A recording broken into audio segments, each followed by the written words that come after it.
Hey guys, welcome to the Detour Live. We're back, and I'm back. I had a day off yesterday, and I've been copying it left, right, and centre. People saying I'm soft. I was actually crook. It was legitimate. I had a COVID test, got the all clear.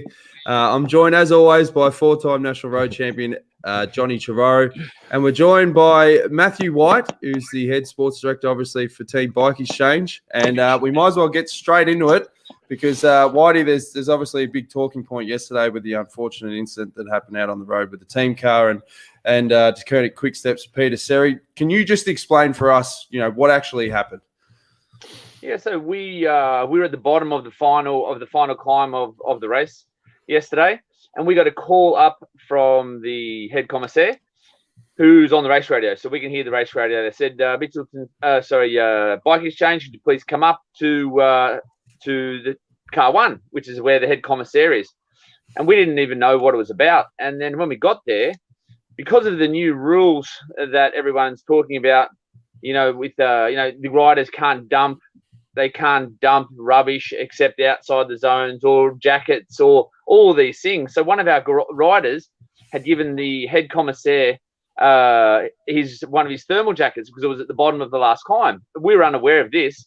We pulled up to the car, and the lady who one of the UCI commissaires started handing me out one jacket of one of our riders. And then she stopped and paused and was going to give me another one. And obviously I'm not driving the car. I was looking there to her. And then all of a sudden, Pieter Serry, who had done his work on the front of the bunch, had swung off and went from going very fast to very slow. And Gino just misjudged, didn't see him, and then just clipped him. And he clipped him. We were going 2 or 3 kilometers an hour, and Chris clipped his back wheel, and poor Pieter Serry went just under on the ground and under the car. So then our mechanic and Gene got out to see if he was okay and helped him back on his bike, and he rode off up to the finish. Now that was the incident that happened in the race, and then after the race, Gene went and spoke to the sports director from QuickStep, David Bramati, and apologised for the situation. And then Gene also spoke to Pieter Serry last night, and there's no bad blood between the two teams, it's an accident, and fortunately no one was injured in that accident. His bike, there was nothing wrong with his bike, nothing wrong with him. Got on and finished the stage, and yeah, anyone who's been in a bike race knows that there's lots of close calls in these races, and it was an unfortunate incident, but all it was just a simple accident. And because it was on television, unfortunately, Gene has now won't be able to drive in the convoy for the rest of the Giro. So we've had a little bit of bad luck running into this Giro with one of our sports directors returning a positive COVID test 6 days out from the race, Vittorio. And then now Gino won't be able to drive a car for the rest of the race. We spoke to the UCI about appealing that process, because I think we definitely deserve the fine, and we definitely deserve some kind of sanction. But I think it's pretty tough to expel someone for the rest of the race for what was an accident where no one got hurt.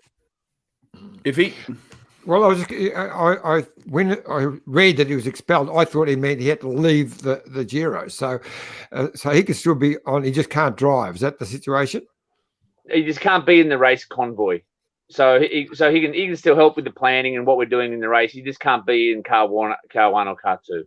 Okay, not even in the passenger seat. No, he can't be in. No, he can't be in a race car. He can't be in a race car. So look, it's really disappointing for Gene. Obviously, Gene was a bit rattled when it happened. We're all ex-bike riders. We know the situation. We know how tight it is, and he felt terrible for that. But I said it was an accident.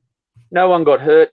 And I said there's no bad blood between the teams, and I think, and when I discussed the incident with the UCI, I asked, well, where's the precedent for sending someone off the race, even though we only just started the Giro? And the response was an ambulance had clipped the rider one Tour de France, and the ambulance driver was then not allowed to work for the rest of the race, and another one was a motorbike one. And I said, well, okay, that's their incidents, but those people aren't in our working environment. They are not in the bubble that we work with every day. And I just think it's, the UCI are trying so hard to implement some of these rules. And, if they hadn't have implemented the rules that they had, we wouldn't have needed to go up and pick that jacket up. So we were following the rules. We were going up to get a jacket, and an accident happens. And now guys are coming back to cars and dropping off empty water bottles because they're afraid of being sanctioned or kicked off the race. So I get the intent of these rules, but I think there has not been so much research and practicalities around them. Yeah, very interesting. He's exactly right. And I mean, the water bottle situation is getting ridiculous. I mean, the guys need a lot of water bottles, and it's hard enough coming back to fill up with water bottles, but having to go back and take the empties back, it just seems absolutely ridiculous. I mean, that's not. Well, John, we're not even in summer yet. Imagine what are we going to do when it's 35 to 40 degrees and the guys are going through 10 water bottles, 15 water bottles each.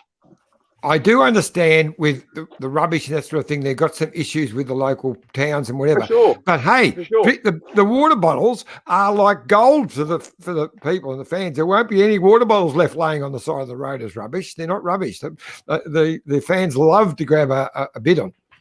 Yeah, definitely. And look, the UCI are very reactionary.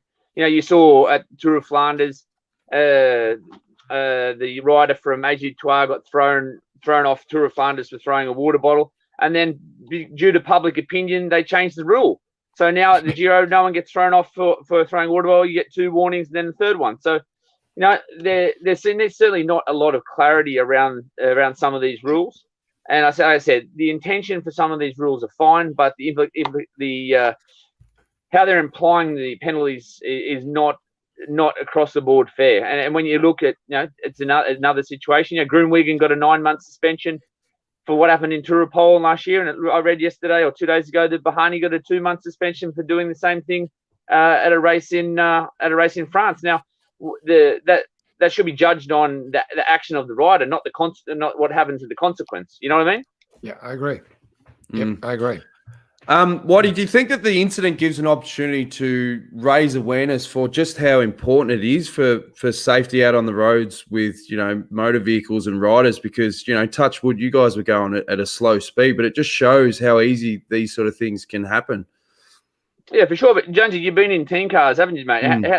There's a lot of close calls and there's a lot of things. And the drivers in the convoy are very, very good drivers, And everyone's very skilled at what they're doing. And I think, the amount of race days a year and the amount of accidents there are very, very minimal. So I think the most important issue that I think the UCI can really manage there is the courses. You saw the course the other day that put a couple of key riders out of the bike race. I think the people need to get back to basics and worry about things that are directly affecting our racing and the safety of our racing, not something they see on television. Or the other thing I brought up yesterday was, there was a massive car accident in our convoy, 3 cars behind us yesterday, and there was no action. There was no action taken in that team who wrote off a Mercedes Benz because they ran up the back. I saw the video of the back of another car. So what's the difference between an accident's an accident? And just because one was on television, one gets a different penalty than one that wasn't seen until the day after. So there's certainly not a lot of clarity in these decisions. And I said the UCI should get back to basics and supply us with safe courses and get back to what they should be doing. That's adjudicating the sport and making a safer environment for the riders. And I feel for Gene because I've driven with Gene on a few occasions, and he's an absolutely brilliant driver and a great tactician and a champion bloke. So, I feel for him at the moment, poor bugger. Yeah, definitely. How's he holding up? Yeah, good, mate. With all this? Yeah, good, mate. Good. Yeah, obviously he was rattled a bit when it happened. That's normal. But mate, we've got to move on and get on with the bike race. And like I said, he spoke to Pieter Serry, spoke to QuickStep. There's no bad blood there between the teams, and they also realise that their sports director can also make accidents. No one's perfect. We're spending a lot of time in these cars for 10 months a year, and they understand the situation.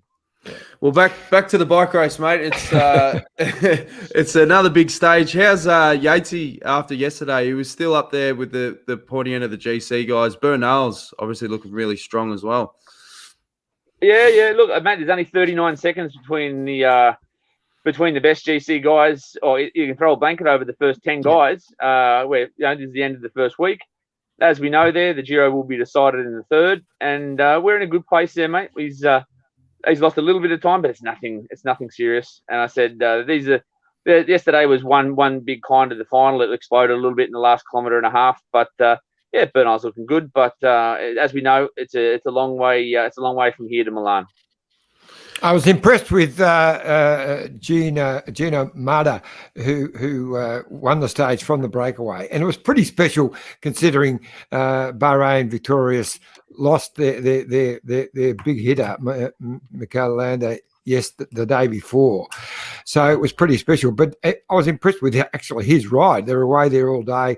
He managed to ride away and just hold them off. And if we remember back in Paris-Nice, he was the poor guy about to win his first World Tour race, and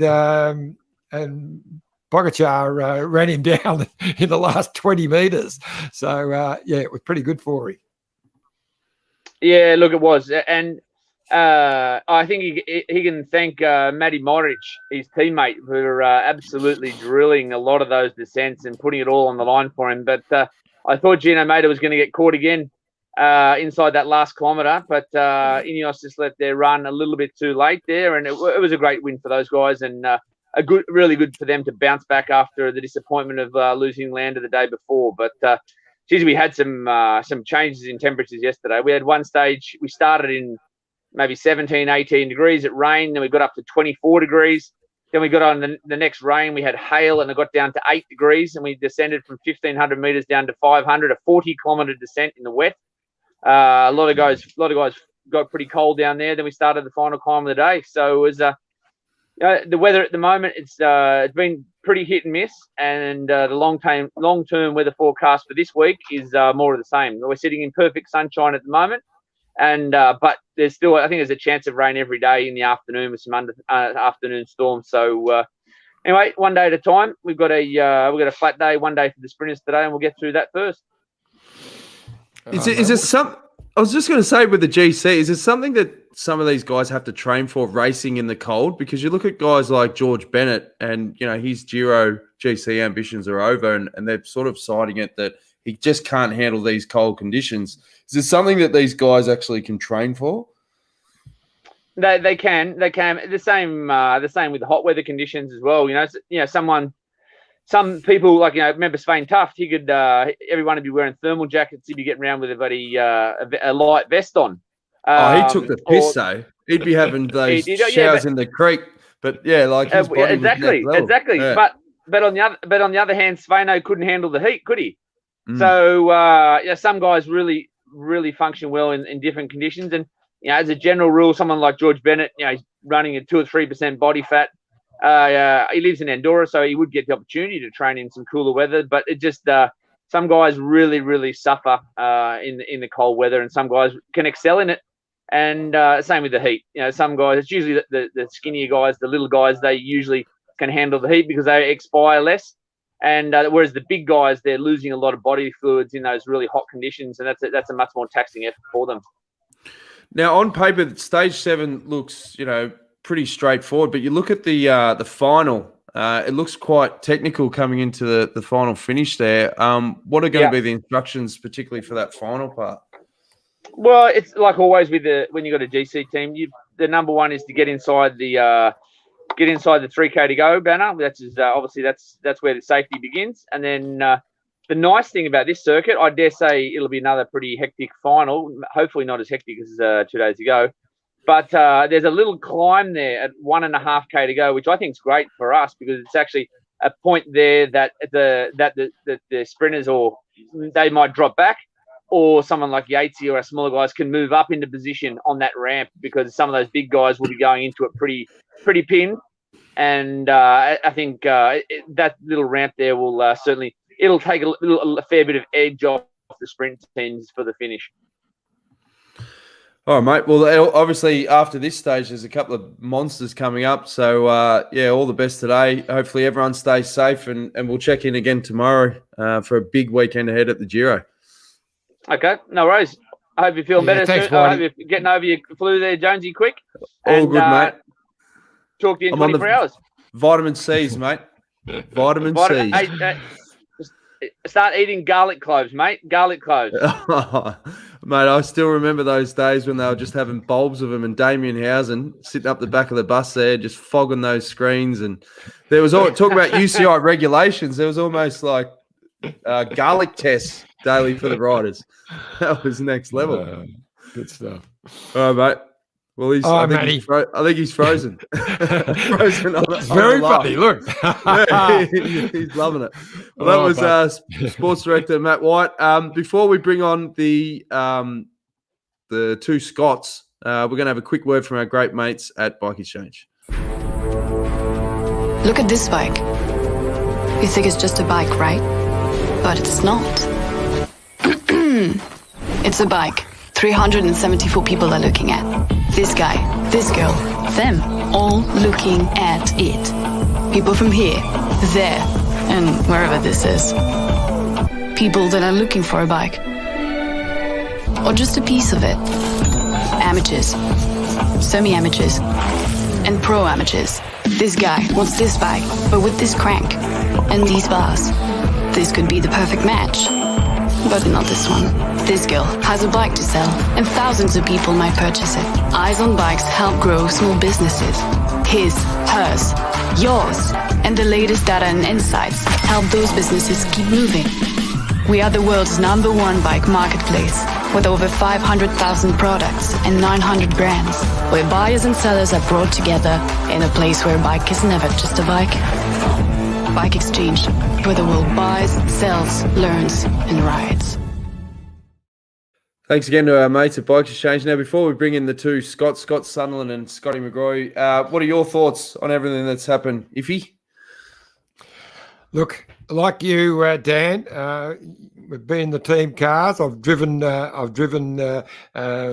as a sports director in the peloton, and I've been covering the events for a lot of years. And it nearly happens in every bike race. I feel for Gene because he's a very talented and not just a great player, but he's very switched on. It's sort of out of character for him to make that mistake. But as Matty said, a big crash in the just behind them the day before, 2 days before. These things do happen in bike races. So bad luck. I only just clipped him, but hey, it could have been much worse. I'm really looking forward to talking to Scotty Sunderland very shortly, who we're about to have as our guest, because he's going to have a very different view on it, I'm sure. But Gene Bates is a professional DS and a very good driver. It's just bad luck. I feel for him. Well, when I was saying before about, is an opportunity to raise awareness that accidents can happen. I mean, that's my point. You've got someone that's got all this experience. He's a great driver. He's done X amount of races before, but these accidents actually happen. And it not very often, though, mate. Surprisingly, they don't happen very often. And I don't know what you could do. I don't know there's no regulation you could bring in to fix that. You have the best drivers you can have. And it's different to any other sport. You are it's a very different situation with it's a moving, washing machine. No, but what I mean, John, is it's a wake up call for people. Like when you're driving, and you're looking at your phone or you're looking at your text, and it's a split second or something. For your general public.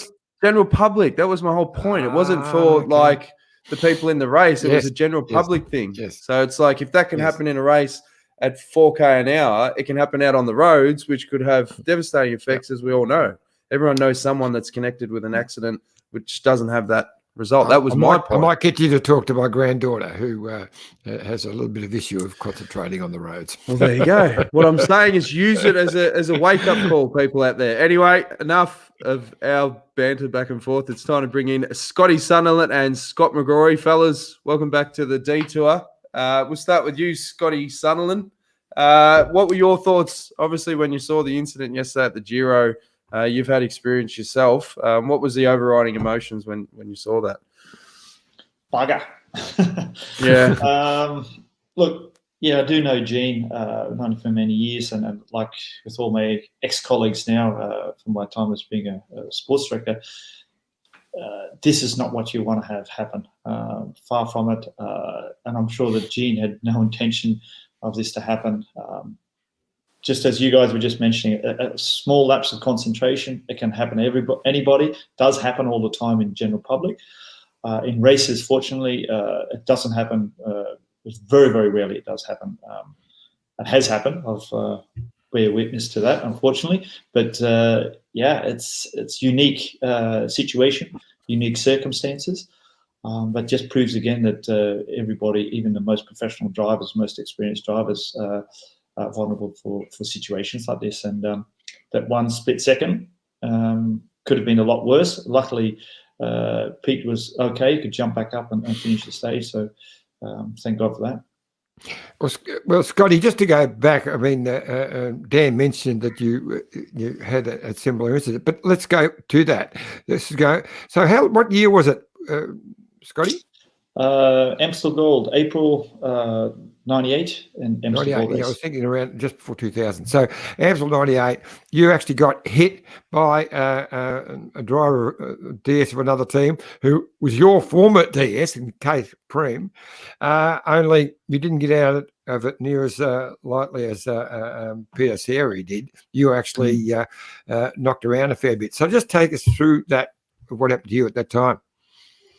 We were coming into the last 20 kilometres, so the feeding was just about to finish. So that's why I was at the back of the group.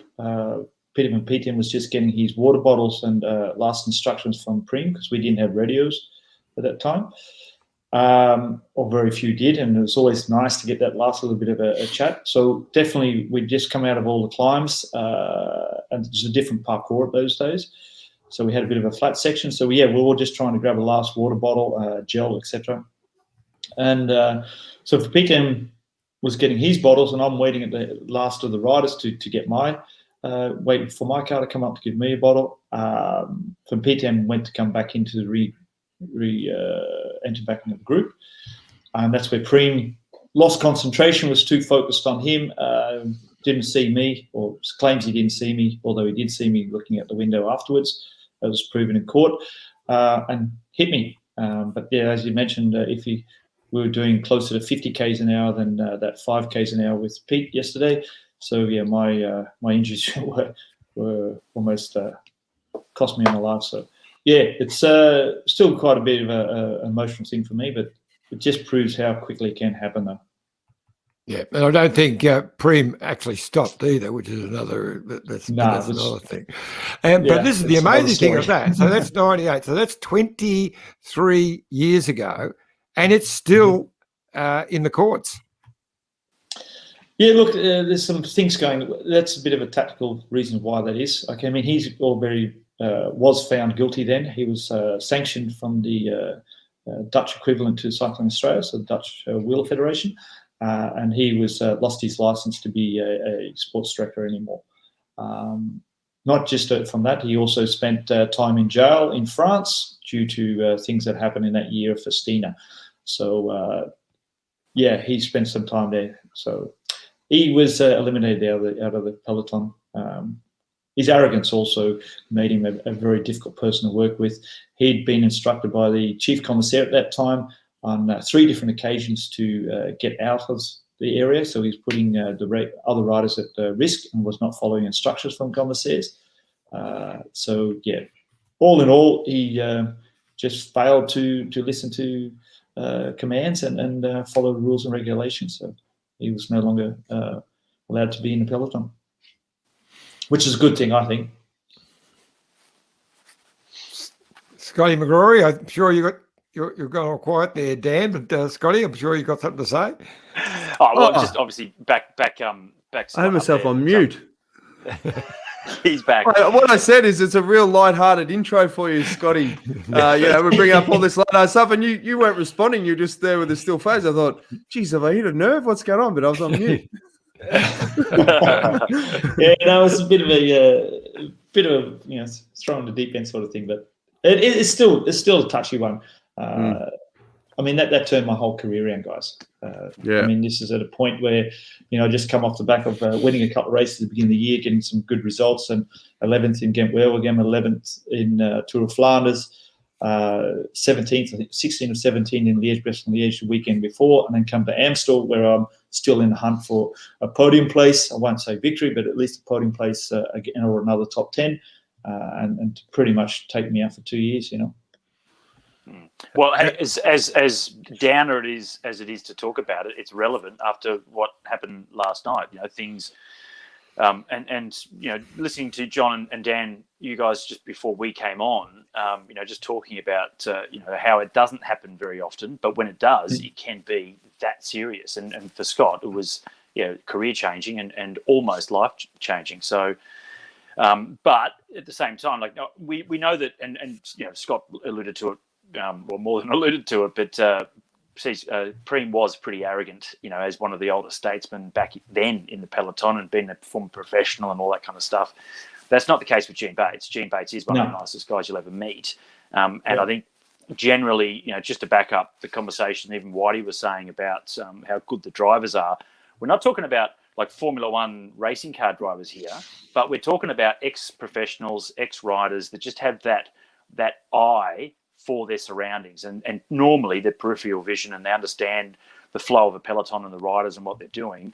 And if you put anyone else, even like racing car driver, bam, put them into a team car and say, right, you're going to go and drive the BikeExchange car now at the stage of the Giro tomorrow because Gene can't, they would be absolutely shitting themselves, and it would be very dangerous.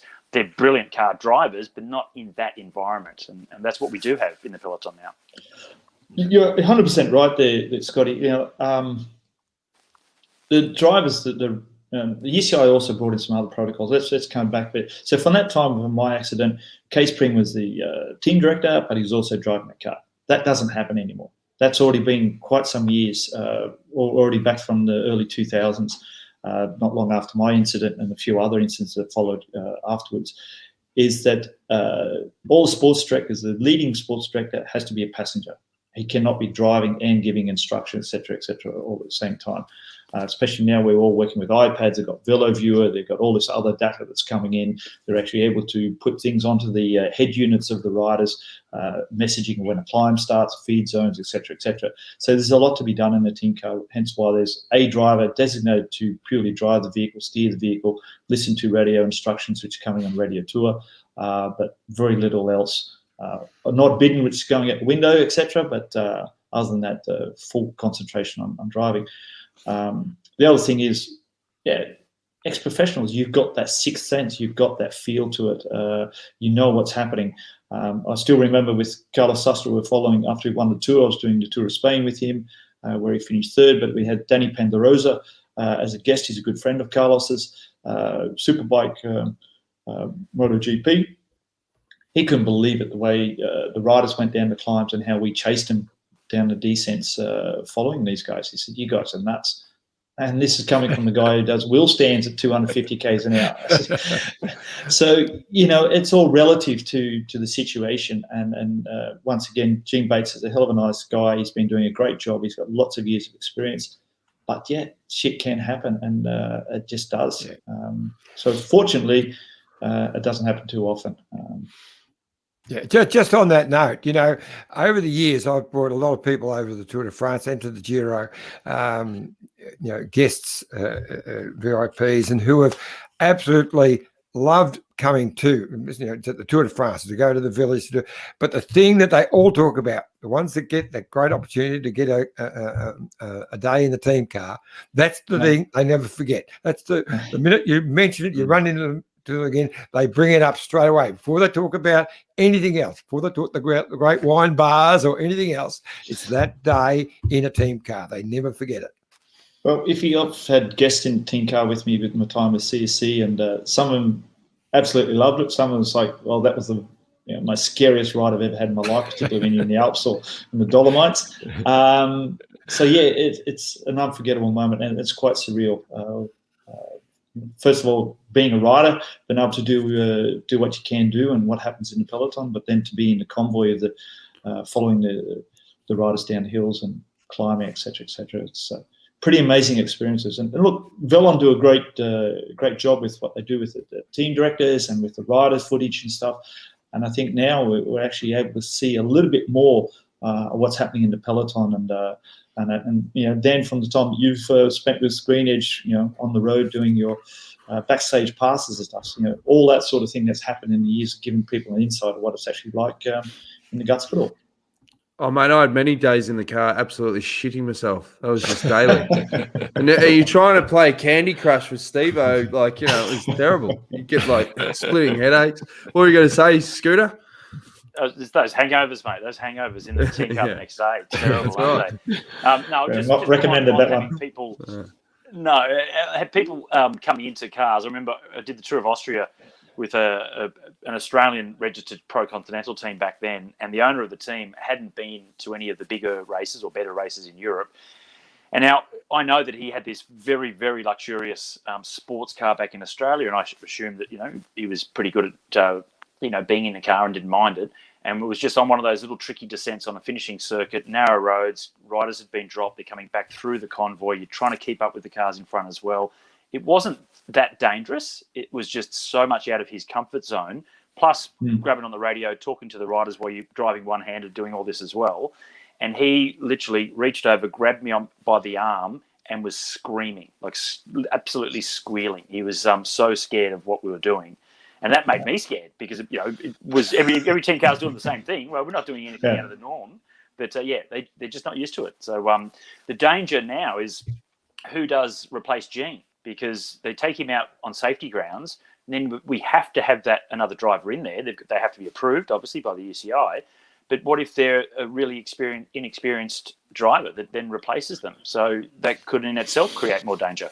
Yeah, I don't think that's going to happen, though, Scott. I mean, any World Tour team nowadays, you've only got the best there. You're not going to put the lives at risk of any other rider or anything else. I mean, the reason that you're actually making it the World Tour is because you know what you're doing and you've got the skills and expertise to be able to execute it. So I'm pretty sure that any driver comes in there that they're good, and even the drivers and we see that, you know, all the Pro Series teams, pro teams, they've got the experience there as well. But you are right, though, and if you mentioned it too, how do you improve this? It's very difficult. I think the roles are there, but the process is also happening on how to upskill these riders, the drivers, and the best drivers are ex-bike riders because they've got that sixth sense as we talked about before, and they feel the race, they see the race, and they understand the race, and that's all. And we are also traffic-free, supposedly, without any other traffic. So there are a rare occasion where there is a little bit of leakage, and you see an odd vehicle coming onto the course, etc. That can happen. We are conducting these events on public roads, so you can't fence off the whole 200 k's of the stage, but you know. Doesn't happen at bloody Flanders, mate. I remember the Tour of Mexico. This is back in 1972, or amateurs. I'm in the back of this pickup truck because I'd been eliminated in the high altitude, and I was sort of giving him a hand at the back of the truck last couple of days. Hung over, probably. Well, anyway, this stray vehicle just drove up on the outside, just a big Ford F-100 ute, just with a couple of Mexican cowboys in it, and fishers are trying to pull them off. So they just drove past us. Next minute, a copper pulls out, runs him off the road straight into a tree. So he's doing about 60 k an hour straight into a tree, and that was the end of them. We didn't see them again. But that was Mexico. Pretty wild. I'd heard stories about, it was either Mexico or Colombia, where some of the motorcycle police were actually shooting stray dogs. That was in that tour. That was in that tour of Mexico, was shooting wild dogs on the side of the road. Yeah. It's funny you say that. When you're an organizer in both in Asia and in South America, you do get those things happening. You know, the stray dogs, the animals, and how they deal with it is what's the scary part. The funniest stray dog stories from the 2010 Delhi Commonwealth Games, when I was going to say that. Yeah. The mayor, whose actual name is Sheila Dixit, she said, "I've got a solution for the dogs." And all of a sudden the dogs went missing, and they said, "What happened to the dogs?" And she goes, No, it's all okay. They're off at a nice little farm now, and when the games are over, we're going to get them and bring them back. I don't think they got the dogs back. That's terrible. That's terrible. We've got a lot of comments coming through on the wire. Samantha says, lots to talk about tonight, boys. Yes. Diane Hannon says, the water bottle rules is nuts. Now, Scotty Sunderland, what is your take on the new restrictions with water bottles and rubbish? And this, Matt White earlier was saying this one was going to come up. This one. Well, this could lead to a lot of the issues because they were obviously getting a jacket from the commissaires. Is it causing more issues than what it's trying to solve? First of all, this ruling came into place. This and the Super Aero Tuck came into place on 1st of April, which was 3 days before Tour of Flanders. So I had a lot to deal with there. I had a lot of discussions with UCI. We put in some processes after the decision was made to help ensure that the communication through to the riders in particular, but also the teams, that they drummed this into their skulls, that these are the new rules and regulations. Because us as organisers, the last thing we want to do is have a la Philippe dropping down towards Pottersburg, throwing away a water bottle, wins the Tour of Flanders, and then is disqualified immediately afterwards. So that was a big concern. But let's backtrack a little bit to the process and how these rulings come into place. This was all off the back of a lot of things that happened in 2020 and 19. First of all, stray water bottle, Geraint Thomas, bang, out of the Giro. Other safety measures, Super Tuck, because we're starting to see riders doing this in the peloton, in a bunch or in a breakaway, rather than just doing it on their own in the front where they've got no one else near them. But more importantly is the image that it was giving to the younger kids. Kids who aren't as experienced, don't have the professional equipment, aren't having brand new tyres which are put on their bikes practically every day, a chain which is replaced every 2 days, or even sometimes every day in some teams. These are all the things that people aren't equating for, that when they're at home doing this, that their spokes are okay on their front wheel, that the carbon fibre rim that they're using and wheels they're using are of the best quality before they do these Super Tuck sort of things. So that's why this decision was made. The second thing was with the water bottles. They needed to find a solution. All event organisers and cycling in general, including the teams, because they're the ones who are doing the throwing away of the rubbish, is because of the plastic. We've all been lost sight of this a little bit because of COVID. No one's talking about the environment, and very little about the environment the last 18 months, 12 months. But that still stays a major concern. So how do we deal with this? So the rules were brought into creating litter zones. So every 30 to 40 kilometres maximum, there is a litter zone, designated one.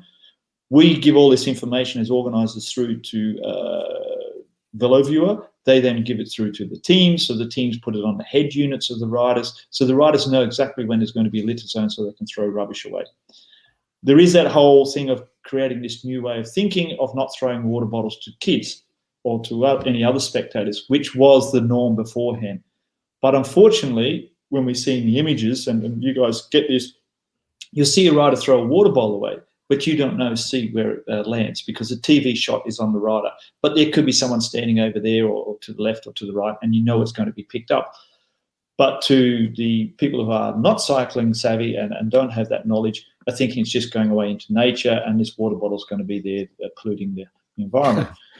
So, yeah, exactly. But for the people who are less cycling educated, we need to be able to take steps to help this.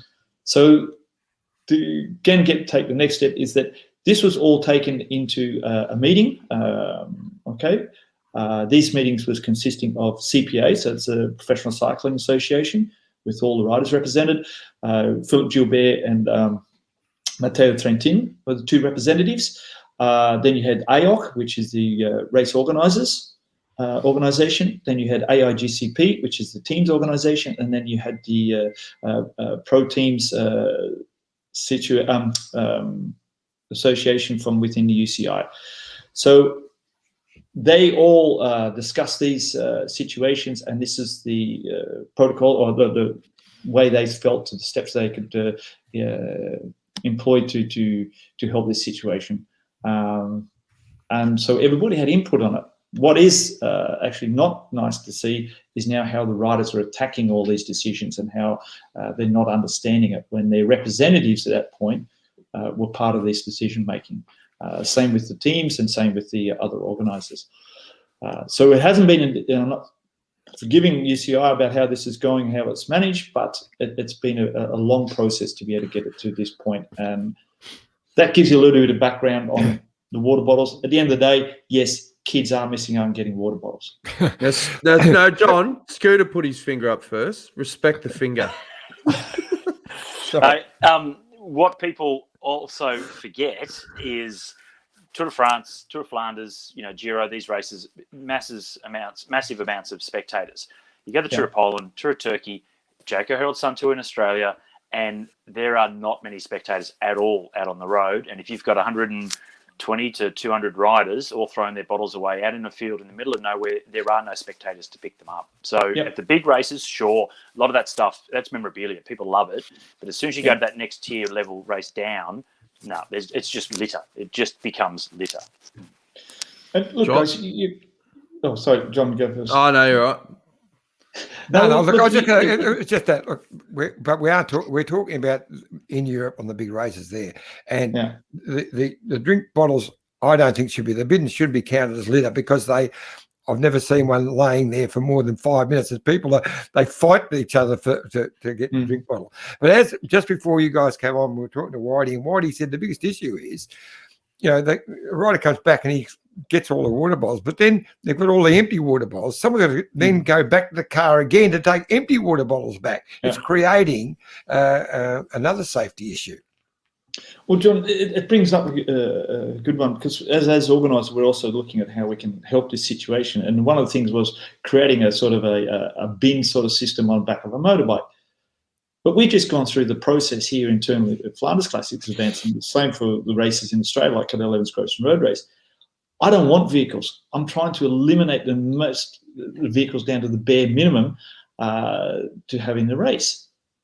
But then we're going to bring back another motorbike to put the water bottles into, which then they need to go back to the back of the peloton to where you've got a truck supposedly to get all those water bottles.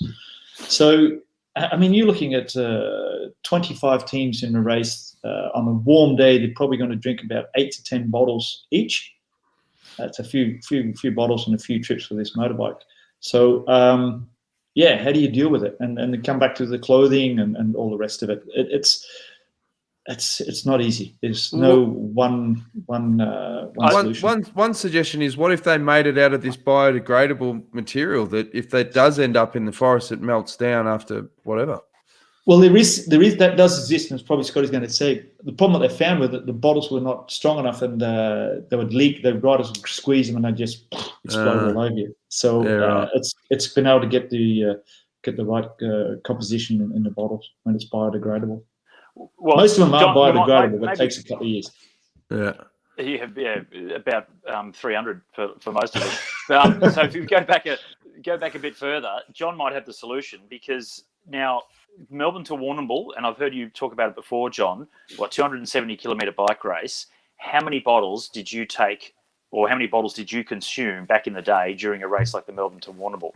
2. That was it. 2 bins. 2 bottles.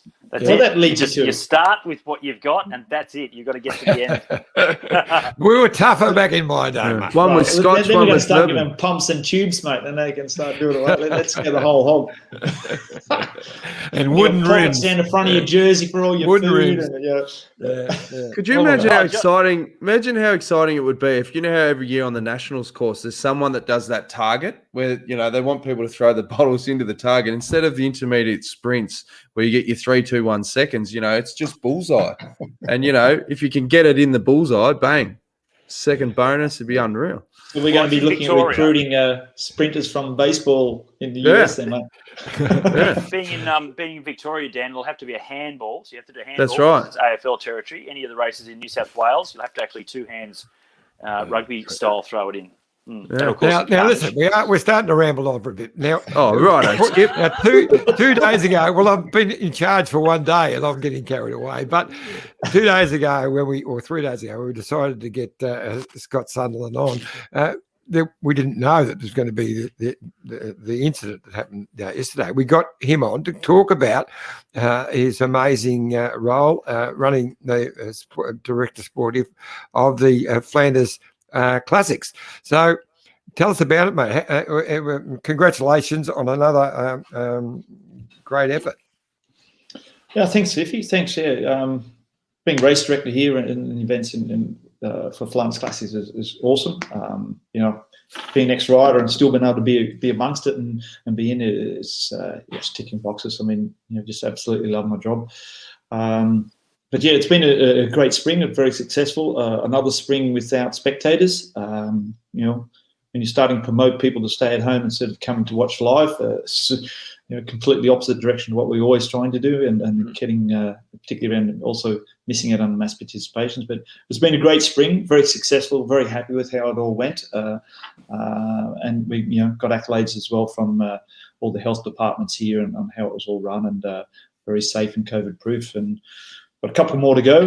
Got one on 24th of May, which is be the new revised Ron van Limburg, Tour of Limburg. We're looking forward to that. And then we've got two more in August with the Druven course on the 26th of August and 28th of August. It's a big one, which is building and growing from year to year. It's the Brussels Cycling Classic, which all new courses. So that one, Brussels Cycling Classic, is going to be doing some iconic climbs, and the Druven course, which will be doing the World Championship circuit finale. So keep an eye on those ones. Now, the Rondo, the Tour of Flanders this year, I was just going to say, was an absolute ripper. Before we get away onto something else, I just wanted to take us through, because you couldn't get it more excited. I thought last year's was brilliant, but this year's they managed to put it on for you again. Great finale. Yeah, no, look, and that's all part of it, trying to create a parcours, a course which is difficult enough, but also gives opportunities, gives a little bit of respite here and there for sports directors to talk to riders, and riders to assess what's going on, and you can see the tactics playing out from teams to teams, and that's what you need to be able to do in creating an optimal course. And mate, the riders, the way they do it, the teams, the tactics, it's just fantastic to see it play. I love it. My question to you, Scott, was last weekend. Were you working on anything last weekend? Was there any races or anything in particular you were doing? Were you busy? Last weekend, sort of. I was asked by the UCI to go down to take the place as safety manager from representing UCI, which is a new role, which also is filled by Richard Chazot. Richard Chazot is also the organizer of the Tour of Romandie. Because he was being race director of his own race, that's why I was asked to come in to be a guest safety manager for his event, where I had to critique my colleagues' own race. But that was fun. It was good. Once again, to be able to see an event from another side in a different role, and working closely with the commissaires and UCI on that one. That could have been awkward if you said the wrong things to him. Now, the reason I asked, though, is because last week, with all the races that you're involved in, one of the biggest races on the planet was last weekend, the Grafton to Inverell. And if you could pencil in that date each year, maybe we can get you involved with that again. The actual race director this year was based in Perth, and he didn't want to risk coming over to the race in case there was some sort of lockdown, he couldn't get back or had to quarantine. So he was trying to be the race director. It went okay, but that's a recipe for disaster for the race director to not even be at the event. But obviously, it's a race that we're going way back now. But Grafton Inverell, it's not quite up there with Tour of Flanders. But great race here in Aussie, isn't it? Yeah, look, it is. It's one of those classics. I mean, we've got a few of those. A couple of them have disappeared. One of them, which I got to participate in my early years as racing in Australia, was the Goulburn to Warrnambool. The Goulburn to Sydney. But the Melbourne Warrnambool and the Grafton Inverell, and there's a few other classics which are still around. They're part of the culture of cycling in Australia. And the Grafton Inverell, of course, it's a hometown race for me, and I know every inch of that road. So, fortunately, it's also an event where you don't have to deal with too much road furniture or speed bumps and roundabouts and all that sort of thing. Pretty much once you get out of Grafton, you don't see anything like that until you get to Glen Annis, and that's only for a very short time, and then the rest is straight run into Inverell. So was probably if you're going to be a race director, it's probably one of the easiest and safest ones. Long day though in the car, but you got probably more chance of falling asleep than you do of actually having a problem to deal with. Not even John? a traffic light, mate. Not even a traffic light. No. I can tell you that. No, yeah, in Grafton, we've got one set of Neutral traffic zone. lights, I think. Yeah, neutral section. Yes, that's true. It Grafton. is neutral. It is neutral. And then they go around Glen Innes. I'm not even sure if there is a traffic light in Glen Innes. I don't think there is. So, yeah, I not think even I a could probably set of count on traffic one lights. hand how many roundabouts there are. Don't think I saw one. Yeah. If he had a very sharp finger before, No, it's just that I said we're going to run out of time, and I really wanted to ask Scott Sunderland about the other race that you're the race director of and very involved with. Matter of fact, helped design the course in the first place, the Cadell Evans Great Ocean Road Race. So, of course, didn't happen last January because of the whole COVID pandemic. What's the situation for next year? At the moment, for us personally, the Cadell Evans Great Ocean Road Race, we're in good shape. We're ready. There's been work happening in the background quietly. No announcements have been made and hoorah at the moment, but watch this space. That will be happening, and there will be some announcements in June. And they'll be working a little bit coinciding with South Australia with the Tour Down Under. Both Victorian Government and South Australian Tourism are talking to one another and discussing the best process, moving things forward. But yes, the other big elephant in the room is COVID and the quarantines. That's going to be a big thing for us and something that we need to monitor very, very carefully, very closely, and going forward because of what the Australian government wants and what's happening in the rest of the world.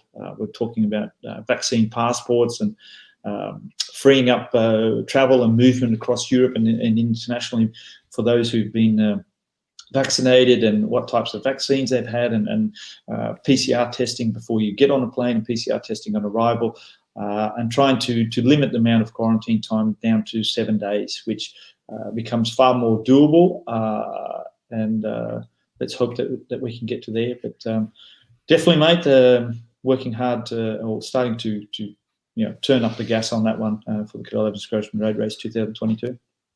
We've had a few more comments, a lot around the team car stuff. Jason Cruz says, was lucky enough to be in a team car following the Giro a few years ago. It was amazing how skilled they were and very aware of other cars, bikes and motos. Agree that it felt like they had a sixth sense. And of course, Wendy Superfan says, I've been in a car twice and I'm amazed at the driver's control while speeding after the peloton with riders riding in and out of the cars. The driver needs eyes in their bums.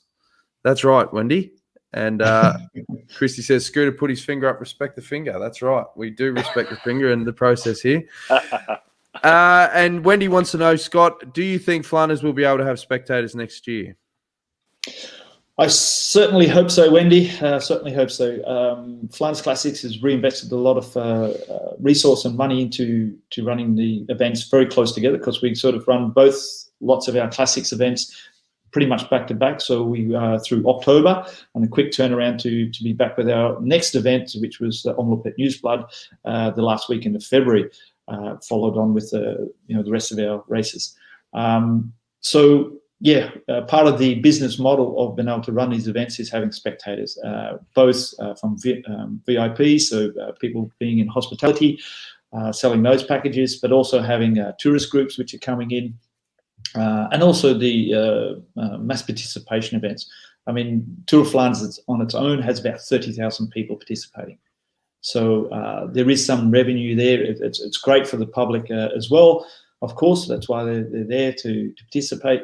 But there is a revenue stream on the business model. So yeah, we do need to be able to have spectators and the public and fans back on the sides of the road. And hopefully that's going to happen in 2022. So fingers crossed that it will. On that, mate, if say the pandemic situation hasn't changed much by then, and who knows? Like last year, we thought a few months, but then it ended up being a year and a half, whatever. So if things haven't changed and you can't have the spectators, how many of these races are actually really in danger in that scenario of falling over financially? I think we're probably better positioned than most, and why that is through negotiations, because we're a bigger group of events. So the deals are made, and we've turned the events into purely TV products. By doing that, is streamlining the whole thing and making it really viable, coming up with new ways of making it more spectator friendly and active, etc., and the promotion of the event. But you are right. I think a lot of the smaller events are really going to struggle because they, sponsorships, particularly we're talking on those races which are getting the highlights packages going out, etc. But they just don't have the resource, the knowledge also, but they have the backers to be able to support what it goes into these events, because there's an extra layer of cost because we have to do all the COVID testing. Someone needs to pay for that. We've got a whole COVID team, and our COVID team's made up from emergency doctors, and we've got one of the lead professors in the country who's sitting in the car. So they're running all those COVID testing, which is happening the day prior. As organizer, we get PCR tested. Then we have the morning of the event, anyone who actually doesn't come in contact with the riders, but even on a motorbike, you're in a close vicinity, has to have a quick test, which is valid for about 24 hours. So all this has to be organised and set up, and then also paid for. So this, all the smaller races, they just can't do that. Like a Grafton Brell, for example, in a situation here, that just wouldn't happen, and that's what we're having at the moment. All the junior races and all the amateur races just aren't going ahead around Europe because of this cost and demand and the risk. How's the vaccine rollout going in Belgium? Bloody slow. Yeah. Bloody Pfizer's made down the road up here, like just north of Brussels, but all the vaccinations went to the UK and the US. So, like I say, money talks. Yeah, that's it. So now look, it's probably I think nearly everybody above the age of 60 has been vaccinated. 30% of the population has been. But like one of the professors here, who's one of the lead professors in the whole COVID, says that the moment that everybody above the age of 50 is vaccinated, completely changes the risk and the numbers of risk for COVID.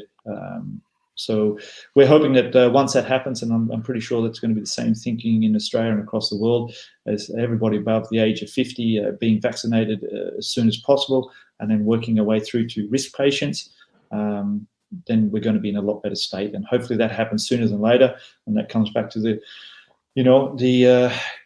Tour Down Under and the Cadel Evans Grosjean Road Race, that we need to happen as soon as possible, please.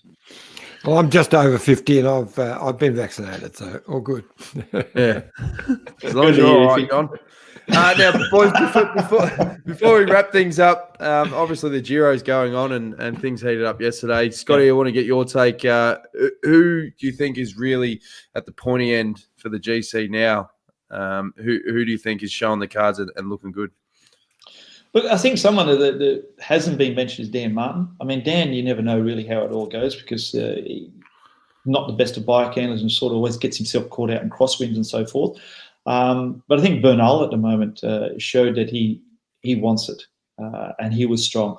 Remco Evenepoel, I think he's underdone a little bit. Since his crash last year in Giro Lombardia and his injuries, it's a big call for him to be up there in the third week, and I think that's probably where he's going to need it most, is in that third week. And with Bernal, he's proven he knows what he's doing. He's managed himself well in the third week before in big tours, even won one.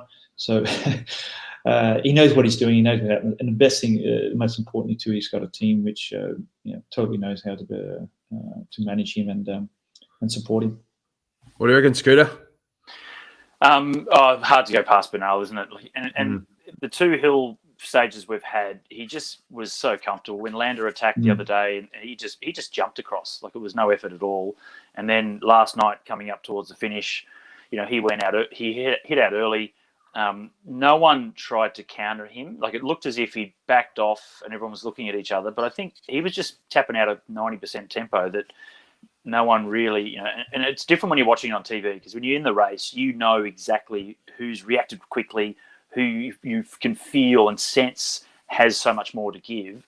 and then you don't want to poke the bear. And someone like Bernal, he was able to just sit on the front, and just wind it up slowly towards the end, and then still beat them in the kick at the top. So right now he looks like the absolute standout, and with Lander gone, that just bolsters his chances even more, I think. Yeah, I agree. I was just saying, I reckon Lander was the biggest opposition, and he's gone. Dan Martin was good, a lot better yesterday, but they're all just there. Even Evenepoel, who brilliant, right? He was just there yesterday. Bernal stand out to me. And predictions for stage 7, Scooter? I'm going to go for Nizzolo. I'd like it to be Caleb, of course, but look, he's been 11 times second now, and just that kicker. Whitey said at the top of the show, you've got this really steep kicker, it's 250, 300 meters along or so, 12% max gradient, and it comes down a really fast road. You turn right, and then it goes bang straight up it. So that could be tricky. Obviously the lead-out trains will be trying to go. It's a really strategic point.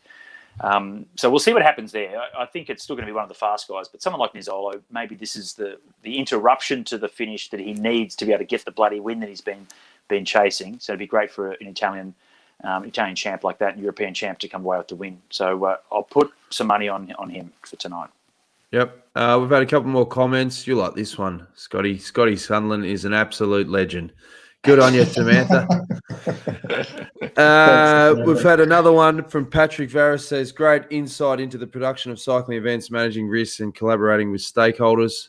And we had one comment at the end. Gene didn't get out. That's from Ryan S. I think that's regarding the incident with the car, but the mechanic got out straight away. And if he, what's the protocols when things like that happen?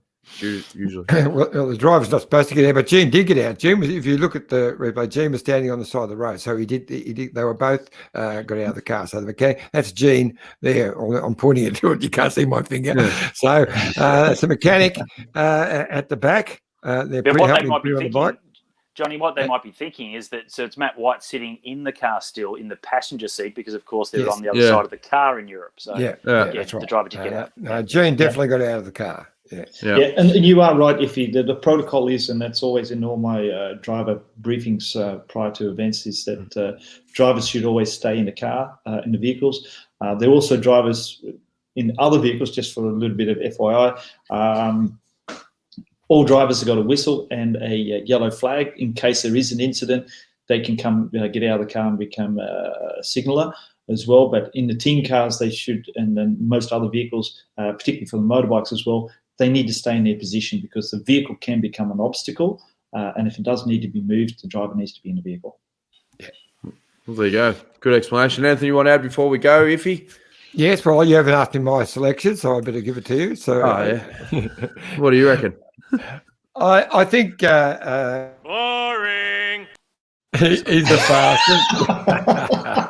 He's the fastest, and but Tim Merlier, I think, is very quick as well. I'd love to see Nizzolo, but I reckon he could be going for second place, number 12. I'll give you two here. Yep. You are right, Iffy. There's good reason. Tim Merlier, he won the Brussels Cycling Classic last year, which had more or less the same sort of kicker just before the finish. You are right, Scotty, is that Nizzolo just might need that disruption, as you mentioned, to stir things up. But Caleb Ewan, where was he in Milan San Remo with that bump on the road called the Poggio? It was good, wasn't it? It was really good. Yeah. Actually, I've got one important question for you, Scotty Sunderland, before you go. What sort of scotch you got in that cabinet behind you? It looks quality stuff. You got the nice glasses. What's your poison of choice up there? At the moment, this is some great insight, folks. Cola Ila. Oh yeah, it's a bit more peaty, smoky. It's a really nice one. Yeah. And if you like a little bit more of the French oak, then the old Pulteney. Ooh, jeez. And then there's a Benny up there, and mate. Really nice. You got time? I can show you. Yeah, give us a look. Mate, next time we finally get up to Belgium, I'll bring the axe if you'll come along, and we'll have a big night for sure. Yep, sounds great. Look forward to that one. Yeah. That'll be after COVID. That's not the axe to break into your back door when you're not at home, mate. That's his guitar. Yeah. I got that. Yeah. And did you guys mention the new leader of the bike race? No, who's that? We actually Yes. we didn't, and that's a wonderful story, isn't it? A Hungarian. Oh yeah. We Yeah. didn't I heard him mention mention him. And what He's an watching the amazing performance. He's watching the show tonight. He'd be pretty pissed off you haven't even mentioned him. Right. Well, give us a spiel then, Scooter. Attila the Hungarian. Attila Volta, 22-year-old. Yes, so he was a mountain biker. So as a junior, he came through mountain biking locally, pretty good, and actually did some sort of junior level international stuff in Belgium and things like that as a mountain biker. So pretty decent bike handling skills, you would imagine. Then got signed up for the CCC Polish team, and then when they folded, he did the deal to go across to Groupama FDJ. So it's worked out pretty well for him. He won his home tour 2020, so the Tour of Hungary riding for CCC. Damien Housen was third in that tour overall, so a bit of an Aussie connection that I always like to make. And he was time trial champ for Hungary in 2019. So not too bad. Now, if you will let me entertain you, I've got a Hungarian connection. My former teammate at Mapei, Laszlo Bodrogi, was Hungarian, multiple times Hungarian champion. He eventually went across and nationalised himself as French and rode for AG2R for a number of years. And he was a bit of a quirky cat, Laszlo. Great time trialer, medalist at the World Championships in the time trial back in the day as well. And he was pretty OCD. Now, he roomed with or shared an apartment with Charlie Wagelius, so EF Education team manager. And Charlie knew how obsessed Laszlo was with certain things, particular things, and he'd have the magazines on the coffee table would have to line up perfectly with the edge of the table, things like that. So Charlie would come a bit like that. Charlie would come home from a training ride, notice everything that's perfectly lined up, and the towels and the hand towels, everything could be perfect, and he'd just tap a book on the way through, pull down on a towel a little bit, and then go up to his room and have a shower. And then when he came back, the magazines would be all straightened up again, the towels would all be leveled up again, and he was just messing with him all the time. And we had where we lived, because you had Alan Davis, Mick Rogers, myself, Charlie, a few others were living in this compound of apartments that Mapei had supplied us, and we had a pool.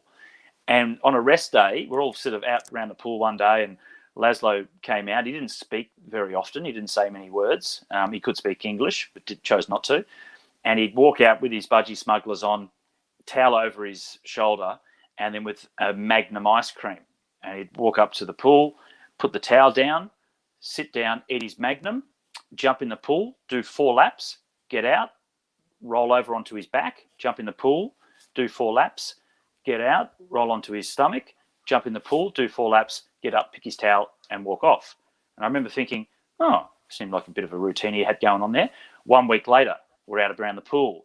Laszlo walks out in his budgie smugglers, towel over his shoulder, Magnum ice cream, put the towel down, and went through the exact same procedure again. 4 laps, 20 minutes, 4 laps, 20 minutes, 4 laps, and then gone again. But wow, that's why he's such a good time trialer. He loved the process. It sounds like Rafael Nadal before he serves the ball. It takes about that long, doesn't it? Yeah. Yeah. Oh, well, there you go. What do you reckon, John? Boring. Boring. I thought it was good.